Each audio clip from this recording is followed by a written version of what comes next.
नमस्कार प्यारे विद्यार्थियों, स्वागत है आपका आपके अपने देवश्री क्लासेस के ऑनलाइन प्लेटफार्म पर। संकट मोचन सीरीज में आज चर्चा करने वाले हैं पीएम कुसुम योजना की।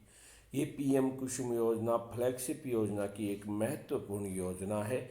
इस पर चर्चा करने वाले सबसे पहले अगर बात करें कि पीएम कुसुम योजना का पूरा नाम क्या है, तो पीएम कुसुम योजना का पूरा नाम है प्रधानमंत्री किसान ऊर्जा सुरक्षा व उत्थान महाअभियान, जिसका नाम हो गया पीएम कुसुम योजना। अब बात आती है इस योजना की शुरुआत कब की गई थी, तो इस योजना की शुरुआत मार्च 2019 में हुई थी।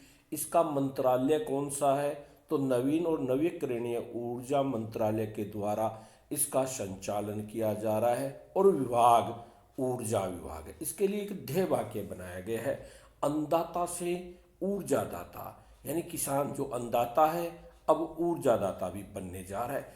इस योजना के उद्देश्य क्या है, तो कई उद्देश्य एक साथ इस योजना के है, जैसे किसानों को ऊर्जा और जल सुरक्षा प्रदान करने के उनकी आय को बढ़ाना, साथ ही कृषि क्षेत्र को डीजल मुक्त करके पर्यावरण प्रदूषण को कम करने का भी ध्यान रखा गया है। डीजल पंप के स्थान पर सोलर पंप लगाकर, बंजर भूमि पर पैनल लगाकर नवीकरणीय ऊर्जा उत्पादन को बढ़ावा देना भी इस ऊर्जा पीएम कुसुम योजना का उद्देश्य है। वहीं इसकी जो वित्तीय सहयोग है, वित्तीय सहयोग की चर्चा करें तो 30% इसमें केंद्र सरकार सहयोग देगी और 30% ही राज्य सरकार के द्वारा सहयोग दिया जाएगा। किसानों को केवल 40% पैसे लगाने होंगे और उस 40% में से 30% का बैंक से किसान ऋण ले सकते हैं, यानी मात्र 10% की राशि लगाकर किसान पीएम कुसुम योजना का लाभ ले सकते हैं। पीएम कुसुम योजना में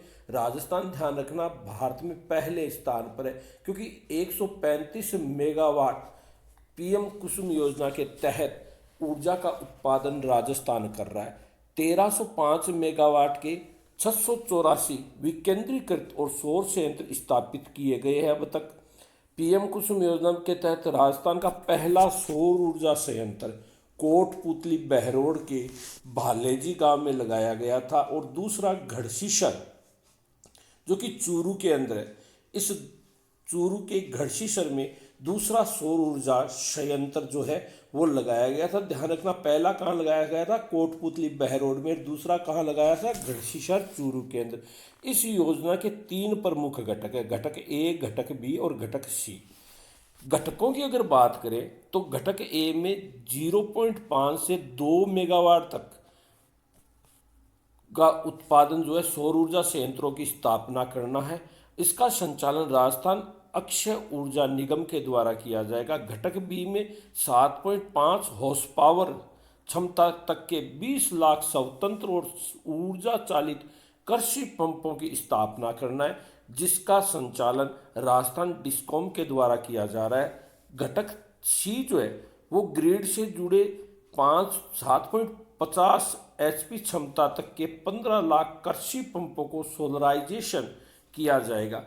आर्थिक समीक्षा में 4 लाख पंप सेटों को और सौर ऊर्जाकृत करने का लक्ष्य रखा गया है। आर्थिक समीक्षा है उसमें कहा कि 4 लाख पंप सेटों को सौर ऊर्जाकृत करेंगे हम। अगर बात करें इस योजना में केंद्र व राज्य सरकार के द्वारा किसानों को खेतों में सोलर पंप लगाने के लिए कितने प्रतिशत अनुदान दिया जा रहा है, 60%, यानी 30% तो किसके द्वारा, केंद्र के द्वारा, और 30% किसके द्वारा, राज्य के द्वारा दिया जा रहा है। केंद्र और राज्य 30% इसमें वहन करेंगे। SC/ST के किसानों को राज्य मद से 45,000 रुपये की प्रति कृषक अतिरिक्त अनुदान भी दिया जाएगा। ध्यान रखना, जनजातीय क्षेत्रों में ST किसानों को 3 HP और 5 HP क्षमता के बोर संयंत्र लगाने पर 100% अनुदान दिया जाएगा। 5 HP का या 3 HP का लगाता है तो 100% अनुदान मिलेगा। नवीकरण और नवीन ऊर्जा मंत्रालय ने पीएम कुसुम के तहत ग्रामीण भारत में 30,000 मेगावाट सौर ऊर्जा संयंत्र स्थापित करने की समय सीमा बढ़ाकर मार्च 2026 कर दी है। राजस्थान के जयपुर, जोधपुर और अजमेर विद्युत वितरण निगम ने कुसुम कंपोनेंट ए वह कंपोनेंट सी में अब तक कुल 2170 मेगावाट क्षमता के 1018 सौर ऊर्जा प्लांट स्थापित किए जा चुके। ध्यान रखना, मुख्यमंत्री संकल्प है कि वर्ष 2027 तक कृषि के लिए दिन में बिजली उपलब्ध करवाने का लक्ष्य रखा गया है।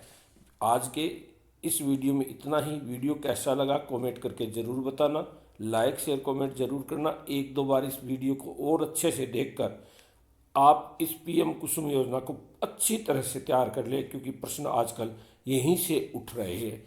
धन्यवाद। जय हिंद, जय भारत, जय जय राजस्थान।